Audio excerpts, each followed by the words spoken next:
There it is. Unbelievable. There it is. Hello. Hi, Raymond. We're just watching Brady take his knee to go to his 10th Super Bowl in 20 years as a starter. As you cry in your fucking Cheerios, you hater. I think I eat Cheerios. Jesus Where's Christ. that? Where you should? We're worried about your heart, fatty. Where's that B cup Brady jersey? In Ray? my closet, bro. Come on. I'm not gonna wear that. That's for when we go to Gillette. You're probably gonna need a D cup by then. God, hope not. How do you think the Foxborough faithful are going to react? Oh, come to fucking New England. Everyone has a goddamn Tampa Bay jersey. It's stupid around Oh here. yeah, I see him all the It time. is It's ridiculous That's what I was saying. Like, around no here. one's gonna give a fuck. No. At first, when it first got it and you guys made that ruling, I was scared. But then as the season goes on, everyone and their mother's rooting for Brady. Oh, he's our GOAT, blah, blah, blah. Dude, you see it on fucking everywhere. Well, they're It's probably so like annoying. I was not a Bucks fan this year. Like when Brady goes into New Orleans and wins. Is that fucking Giselle? Oh, I fucking hate her.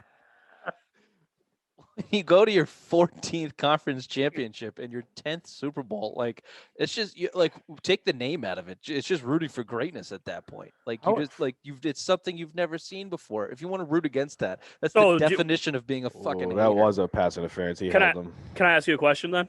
Go ahead. You say LeBron's one of the greatest of our generation. I root for LeBron. I've said that openly to you several fucking times. I said he's the Fuck I said he's LeBron. one of the I said he's the most talented basketball player on the court that I have watched with my own eyes. And watching him play basketball is a pure joy as a basketball lover.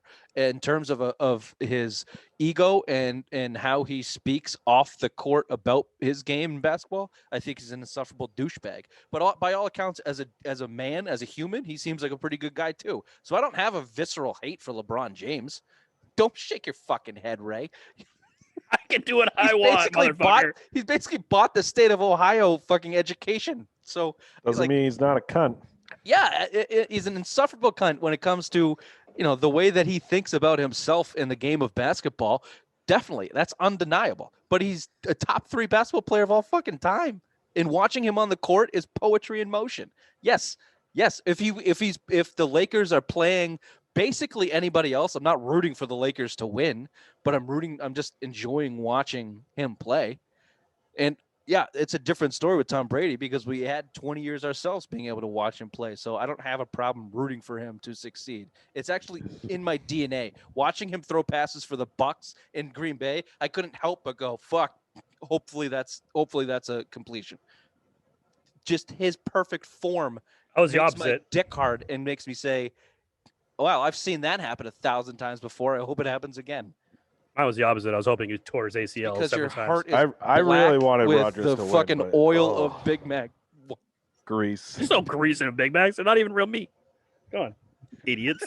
It's pink slime. Pink slime. I was like, what was that slime called? Ugh. It's I'm not excited for the Bucks to go to the Super Bowl. It's just the feat, the professional feat that is happening before our eyes from this athlete. It's ridiculous. It's ridiculous. Yeah, but now you know what the talk's going to be. Brady made Belichick. Belichick didn't already- make Brady. That's It's already fine. there. It's That's already fine. there. That's terribly exciting. You know what that means, Ray? Come football season, when we're talking about the Patriots, all we're going to talk about is Belichick better have his fucking shit tied up. You better be ready to go. And it better be goddamn Matt Stafford or Jimmy Garoppolo or someone with their head on straight that can play quarterback for you, not fucking Billy Cam Boner. Newton. Oh god. Give me Spoke to his somebody. boner. If Give you're me a Matthew Patriots Stafford. fan, Give me if you're a- Matthew fucking Stafford. Give if me you're a Matthew Patriots Stafford. fan, you have to be rooting for Tom Brady to win the Super Bowl just for the motivation for Bill Belichick to get back there. This is the whole thing. I mean, you know what will happen, right? If Belichick goes and puts a good team out there and they make a push, that whole talk will be reversed. He doesn't even have to win. He just has to make a push. He has to get back to the AFC Championship game and be competitive. That's all it takes. And if he can't do that, then he doesn't deserve the credit, frankly. He doesn't. It is Brady. If he can't do it, that's scoreboard math right there. That's what makes Scoreboard, bitch. sports. Excellent. Scoreboard. It's excellent. You just have your Patriots pajamas on too tight. It's okay. I get it. I root for the laundry too. I get it. I don't like it. I don't like rooting for Cam Newton. I don't like watching Tom Brady in a Bucs jersey go to the Super Bowl when it should be the Patriots going back to the Super Bowl. But it is what it is. Just recognize it. How big of a difference would you bet on this team? They would have made the playoffs. They would have made the playoffs, but Lost in the first round. It would have been what it was last year. I think I don't think you're even with Brady. I mean, you're probably splitting with Buffalo. Although the reports out. Now, don't bring that up. Diggs, oh, the God. Stephon Diggs reports coming out now. That if you got Stephon Diggs, Brady would be here. You probably are back in the AFC Championship game this year. I think if you still had Brady, you probably make that trade. No, they didn't make the trade, and then Brady left the next day. That's the report coming out. All right, here he is. Here we go. Some animated sports talks for an animated sports Boston sports junkie. Keith Guernsey. Hello, hello.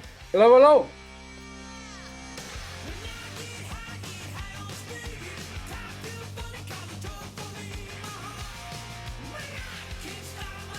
There he is. How you doing, Keith?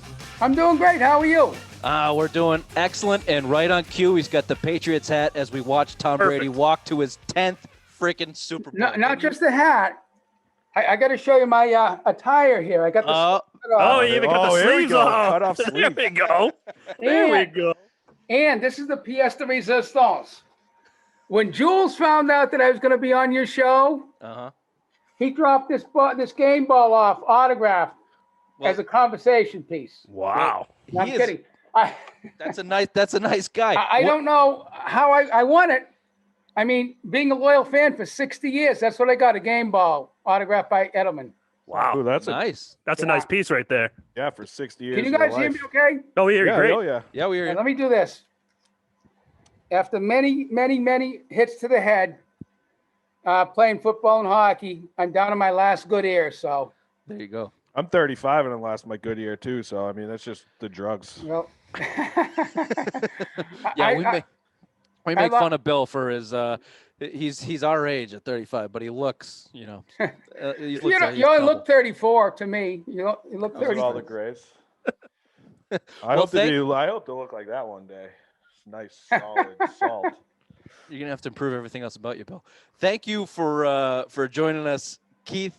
Well, thank you for having me. Yeah, absolutely. So we have with us now the author of several books, the latest On the Road to Remission, but also Overcoming the Odds, Confessions of a Beantown Sports Junkie, Fathers and Sons, Sports and Life. The books revolve around a lot of things, but you're a two-time cancer survivor, two-time brain surgery survivor, successful sales career. You got a lot going on, and luckily for us, you've decided to write about it. So, we are excited you're here, and I think it's perfect timing with one of our favorites. We were just discussing the Tom Brady dilemma of rooting for Tom versus rooting for the Patriots. Right. It's I'm a Tom guy right now because it's incredible to see what he's doing. But Yeah, Tom Brady's dead. I am as well. Now that the Patriots are out of the playoffs, I'm definitely rooting for Tom. I mean, 10th Super Bowl, that's hard to fathom. Some players play their whole career and never get to one. Yep, that's true. It's unbelievable. Raymond, who you see, was not rooting for. He was rooting for the Packers, and as he's holding back tears, that's why he hasn't said anything yet. But it's all right. Keith, Very emotional right now. Very emotional. Why don't you just kick us off? Tell us about your latest release and On the Road to Remission. Give us kind of your history. In the book, and obviously, overcoming what you've overcome is a tremendous story. So just tell us a little bit about you, and we're all Boston sports guys, so we want to just kind of how much time do we have? Well, we can however long you want, but okay. If you start getting long-winded, I'm not afraid to cut anybody off, so go ahead. That's fine. My most recent book, On the Road to Remission, chronicles my year and a half fighting my second battle with cancer, which is multiple myeloma, which is a rare blood cancer, and at this time it is treatable but not curable. And although I'm firmly convinced that my friends at Dana-Farber are going to find a cure long before I exit this planet, I'm in my 11th month of remission and feel phenomenal. As a matter of fact, I feel better at 68 than at any time since I stopped playing hockey at 28. Oh. A lot of that is more clean living, influenced by my lovely wife, Susan. Now that's something that sounds familiar, Keith. I can actually hear my wife yelling at me right now to put the beer down. But well, it wasn't always thus and so. I had 17 years between wife number one and wife number two, and the second time I got it right. So there you go. Susan's been with me every step of the way. From the second brain surgery on to the 2 cancer battles and the 2-decade-long battle with morbid obesity. So that one's got to be. I mean, look, I'm not a guy to tell you what was harder, but cancer comes on and you do what you have to do to beat it. The obesity is, it's an inner turmoil. You got to attack it every single day. It's a lifetime thing. So, just getting to know you a little bit, that was certainly something that struck out to me.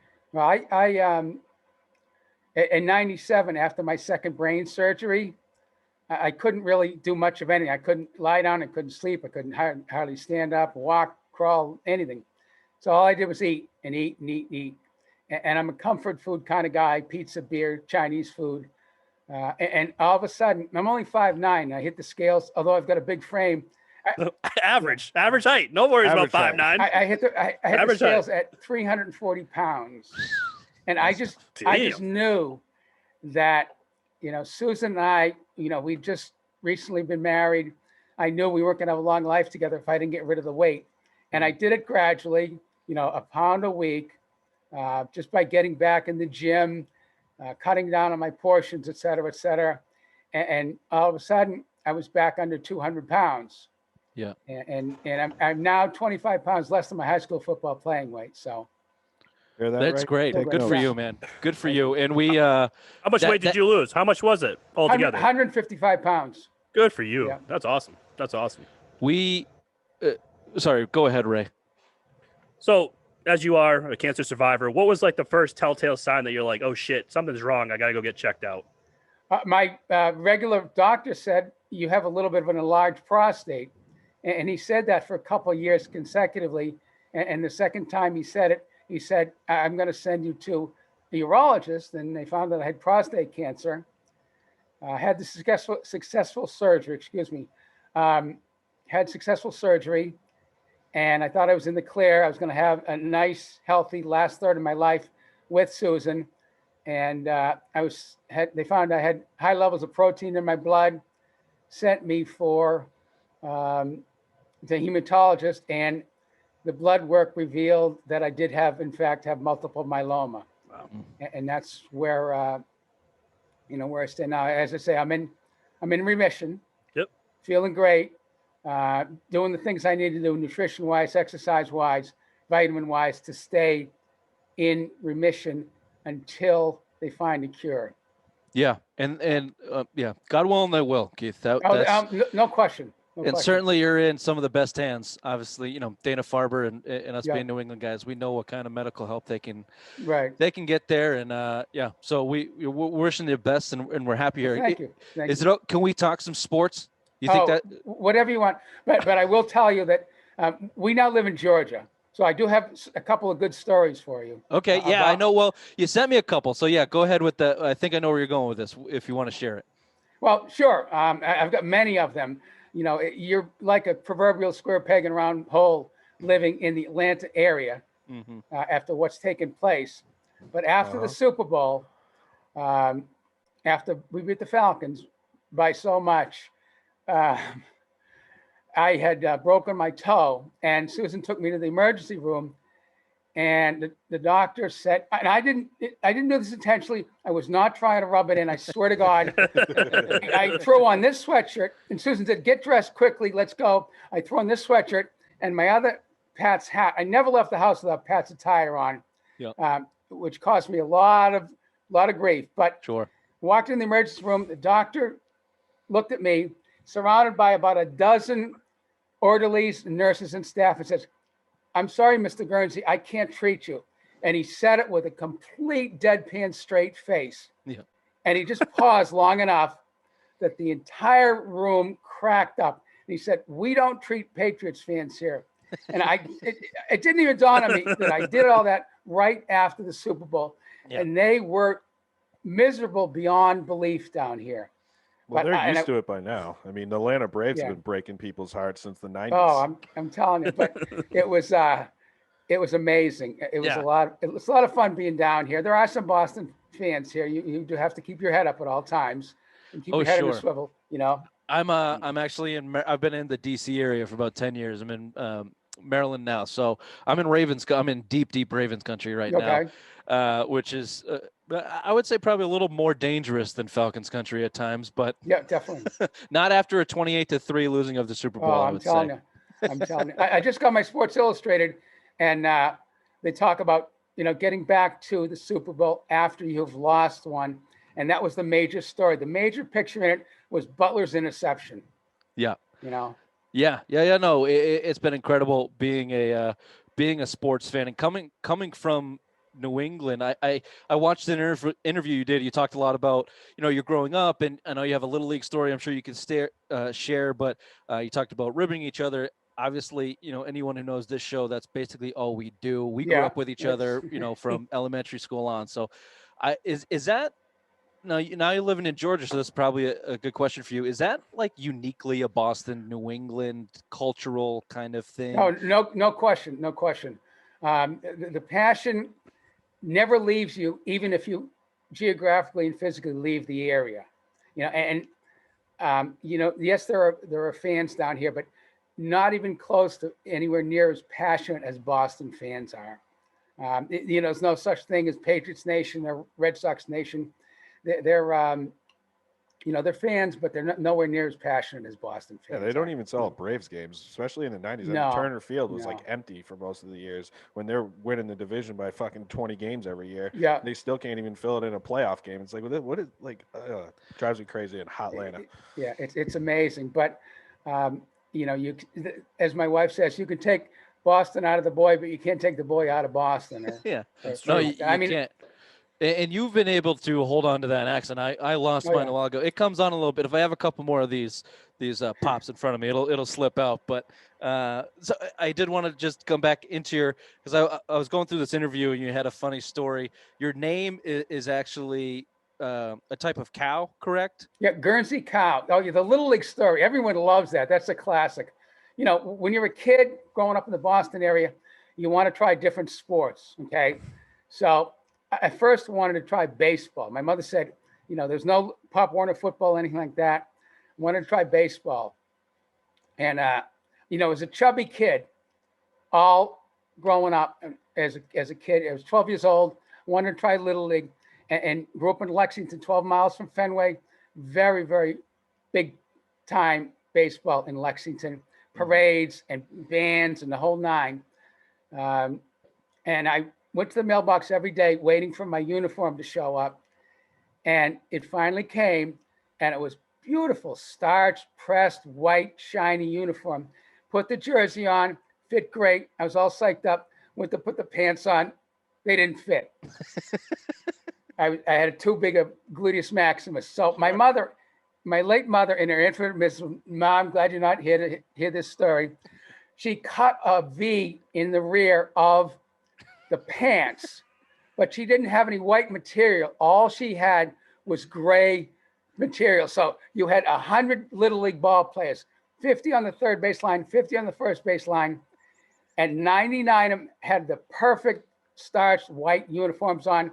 One of them, Guernsey like the cow, the chubby kid, had a white uni on with a gray V in his butt. There you go. Now, I would just tell everybody I shit my pants and I went through the pants. The only saving grace was that there was no America's Funniest Home Video or YouTube in those days. So, you know, I had plausible deniability. Yeah. And that, you know, that was an embarrassing story, but not by much was it my most embarrassing story, because in the very first game, I didn't remember playing Little League, but everyone had to play. They had a rule, no matter how bad you were, you had to play at least a little bit. So they stuck me in right field, which is, you know, where they stick the worst fielder. Always. In hopes that the ball would never be hit to him. The very first guy hit a smash way over my head, and I went to go back for it, and a gust of wind came up and it blew my cap off, and I didn't keep going after the ball. I stopped and I went back and got my cap.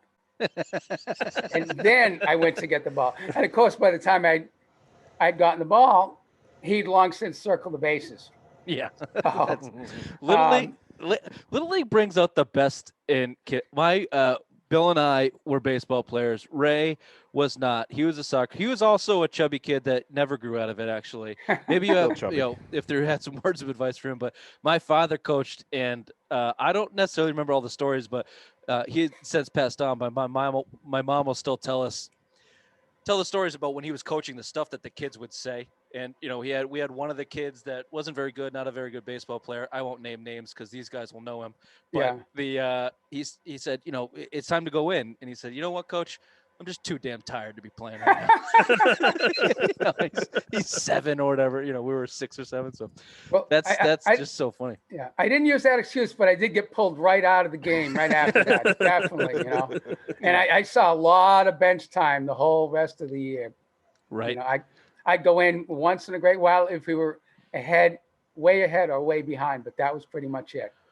Well, you were a hockey player, right? I was. Do I have this right? You played against or with Bork or at some point in your career? I played with both Hockey Hall of Famers, Bobby Orr and Ray Bork.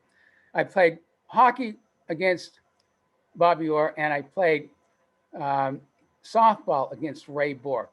Oh, okay. I went to a hockey camp up in Canada and made my father drive me all the way up there, 3,000 miles each way. And, because it was Hockey Town in Melrose and Loring Arena in Framingham. And he figured, he was going to pay for 2 weeks of hockey camp. He figured I'd select one of those locations. And I got a brochure in the mail. I said, no, I want to go to this one. Uh-huh. And he had to drive me about as far up in the continent of North America as you can get without being in the ocean. Yeah. I got out of the car and I saw Brett Selby, Ron Ellis, Ken Hodge, Bernie Perrant. Those are hockey players, right? Yeah, exactly. Yes. All kinds of hockey all-stars and legends. And the very next day, I got on the ice. I was a goalie at the time. And there was a crew-cut 18-year-old kid calling all the other instructors sir, and it was Bobby Orr. And we've actually managed to keep in touch over the years. I send him autographed copies of my book. He sends me autographed copies of his books. Can you get him on for us? Well, that I haven't been in touch with him in a few years. I'll shit my pants if we get Bobby Orr on. Well, it's certainly worth a try. Keith. No offense, Keith. He meant no offense, Keith. No, you can keep Ray Bork. He's dead to me. Yeah, no offense taken. And I haven't been in touch with him. The last 3 years I've been trying to take care of my health, but sure. I haven't been in touch with him in a while. So, but I'll give him a shot. You can't. Yeah, why not? Why not shoot him out there? Yeah, what a legend. And that's a great story. I can't believe. I guess that's what it takes to play hockey at that level, though. You got to go to the outer Canada. You do. And my book, Confessions of a Beantown Sports Junkie, has some really neat stories of Bobby Orr besides mine. It turns out when I started writing the book, a lot of my buddies had met him or interacted with him in one shape or form. So, yeah, absolute Boston legend. And actually, Ray, I think you had a couple of Boston. Yeah, sports. I did. So, being a Boston fan, what is your best memory since 1960? I believe you've been a Boston fan, correct? Yes. What's your favorite memory of all time being a Boston sports fan? Well, that's just playing against those two gentlemen would be, right near the top. And of course, the living in Atlanta, when James White crossed the goal line, that was that was unbelievable. I mean, I'm not ashamed to admit it. The tears started to flow. Yeah. Tears. And when we're done with this, I will send you the story that I wrote for a magazine on James White as well. But, those are the top two. And I will give you the bottom one. Thank you. Because that was my next question. What was your worst one? This is by far the worst memory. 1975. I was in the right field bleachers in the 7th game of the World Series. Ooh. They were ahead 3-0. And I turned to my girlfriend at the time and said, we are about to see the Boston Red Sox win their first world championship in 67 years. Bill Lee threw an eephus pitch that Tony Perez hit so far. I don't know if this even landed yet, but and then they blew that lead. Joe Morgan got a base hit. I remember that, and that was definitely the worst. That was the worst of the worst. But isn't it? I don't know what the word is. Funny, ironic that the best come from this latest era of Patriots football, the Tom Brady era of football, and the worst come from those dogs, the Boston Red Sox. Oh, and I'm the telling hell you. that they. We're not obvious. Bill, we poke fun, and he might be around your age there, Keith. But Ray and I, not even close. we remember before the 04 Red Sox, we had a little bit of time in Boston as a terrible sports town or a heartbreaking sports town. We did. So we can appreciate that a little bit, but those Red Sox, in that era and that as a baseball town, that one's just it's fitting that you picked that team. That's all. And 67 was the same way almost. 67 was the Impossible Dream Team was almost the same way. Was that St. Louis they played that year, right? Yeah. Cardinals. Yeah. Bob Gibson. Yeah, right. Disgusting. One of the best pitchers of all time. So 04 didn't do it. That don't crack the list. I mean, you're sitting in the stands in 75. You just see him lose that was game 7, but 04 doesn't. See, for me, that would top my list. Yeah. No question. But 75 was the worst. The best. If Red Sox memory, yes, of course.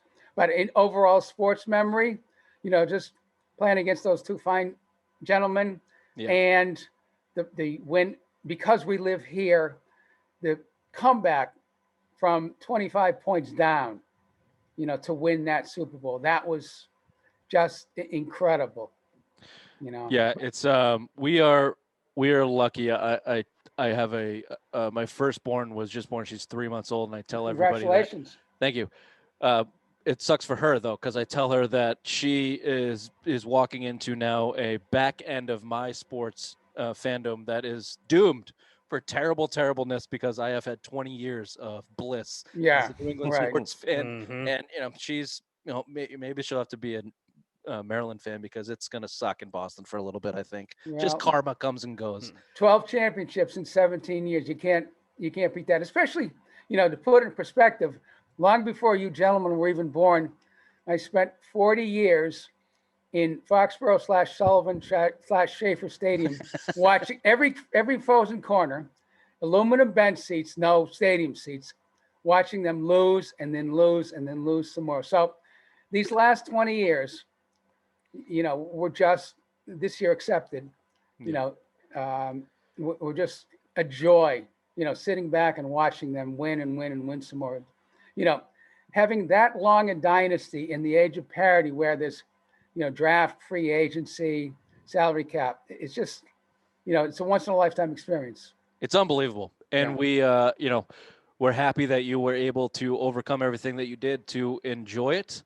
And we're, very privileged that you could join us today. We won't take up any more of your time, but I'll give you the floor here to kind of promote what we should be looking for, where we can find it. I have a couple books on the way already, but just tell the people where what they should be looking for, if you could. Well, you should look for on the Amazon search window. Just type in the name Keith Guernsey. You can also find me on Twitter, on Facebook, or just type in. I've lost my train of thought here now. You can email me at theguerns2005@yahoo.com. But as I say, you can find me on Twitter or Facebook. And I would dearly love, if you're a Boston sports fan, your opinion on Confessions of a Beantown Sports Junkie. Yeah, I absolutely. That's the one that I ordered. What was the? Oh, I had this question from that, and we will certainly do that. Ray is our marketing manager, so he will get on the Twitter and everything else, and we'll make sure to get all those links and everything out on the social media, and I'm sure everyone will jump on that. But in that, you did mention you had a couple state championships in softball after coming back. Yes. And the question I had, and excuse me, but did none of them have the balls to ask if you had some PEDs or some type of enhancement from coming out of the hospital? You were able to overcome, and you go and win some state championships. I'm just wondering if anyone had No one ever has, but I did. I actually did. I knew it. It was medically approved or medically necessary. There we go. They all say that though. All those athletes say it. It had nothing to do with sports. After my second brain surgery, I had a lot of swelling, and I was on steroids to shrink the swelling in my brain. And I read for years in Sports Illustrated about roid rage, and I said, "Nah, that doesn't really happen. It's just a fiction. Yeah. It's made up." Until you experience it yourself, it's like it's real. It happened to me, but it wasn't anything to do with sports. It was simply to do with the swelling in my brain from the surgery. And at one point, my wife said, "I still love you, but I don't like you very much." Yep.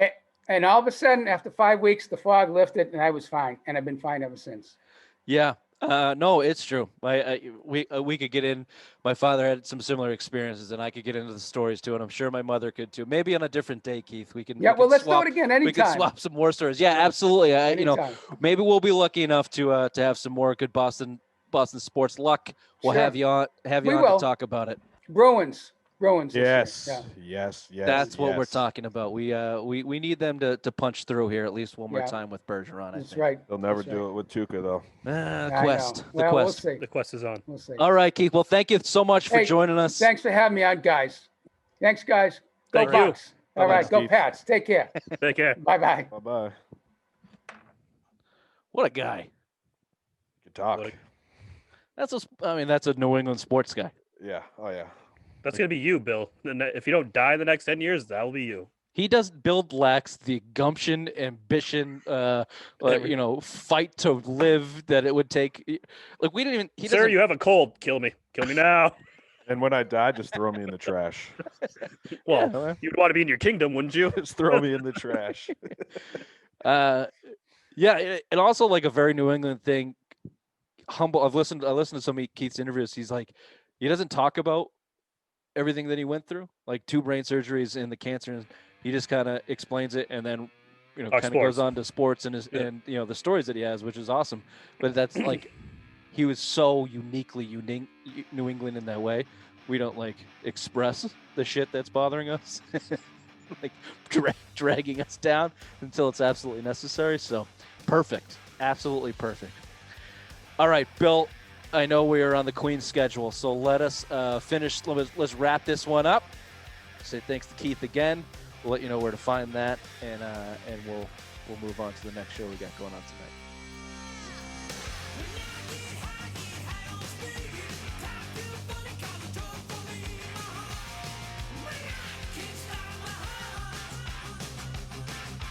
I just got a text. Mystery Men, when we talk about Pee Wee Herman, was a dope movie. That was the text I just got. Suck boys. Wow. From who though? Who's the source? Male or None of your female? business. Male or female? Male. Yeah.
stop.